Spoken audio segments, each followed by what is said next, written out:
Sacraments are ordinary elements attached to extraordinary promises of God. We see this over and again in the Bible, even from the very beginning. When God is talking with Adam and Eve, whom he has just made, he reveals to them that there are some special trees in the garden, the tree of life and the tree of the knowledge of good and evil. It wasn't that God made some sort of magical trees in the garden that would give you certain properties if you ate their fruit. They were ordinary trees attached to God's word of promise. We see this again in the story of Noah. When God makes a promise to Noah that he will never again destroy the earth with a flood, he places a rainbow in the sky, hanging up his bow like a warrior. And that visible element is a sign of the promise that God makes.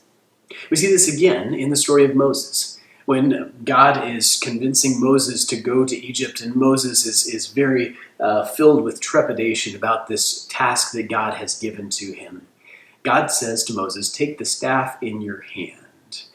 And he has them throw it on the ground, and it turns into a snake. He picks it back up, and it turns back into a staff. This staff is the thing that God uses to accomplish the miracles, even all the way to opening the Red Sea so God's people could walk across on dry land. It's not that the stick was something special. It was probably a piece of wood that Moses picked up along the way when he was herding sheep and used throughout his daily tasks. God attaches his extraordinary promises to very ordinary elements over and again. And that's what a sacrament is. The word sacrament means sacred mystery. It kind of pulls together a Greek word for mystery translated into Latin that came across as something that is sacred, set apart. The true definition for us for a sacrament is a sacred act instituted by God, started by God, in which he joins his word of promise to a sensory element, and through which he offers, gives, and seals forgiveness of sins. Why does God attach his words of promise to physical things, especially ordinary things, we might wonder? Well, throughout the Bible, God is continually meeting his people where they are.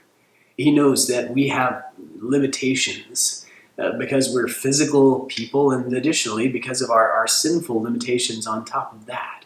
And so God gives physical things, sensory things that we can taste, touch, feel, hear, experience, to help us grasp the fullness of his forgiveness for us, that help bring his forgiveness and grace all the way to us. Jesus, God's Son, the expression of God, how we know who God is and what he is like, was given in a particular time and place in history. But before that point, and after Jesus ascended back into heaven, God connected us to him through those ordinary elements. The sacraments are these sacred mysteries from God, where he attaches his extraordinary promises to an ordinary element. And we're going to talk specifically about baptism and communion.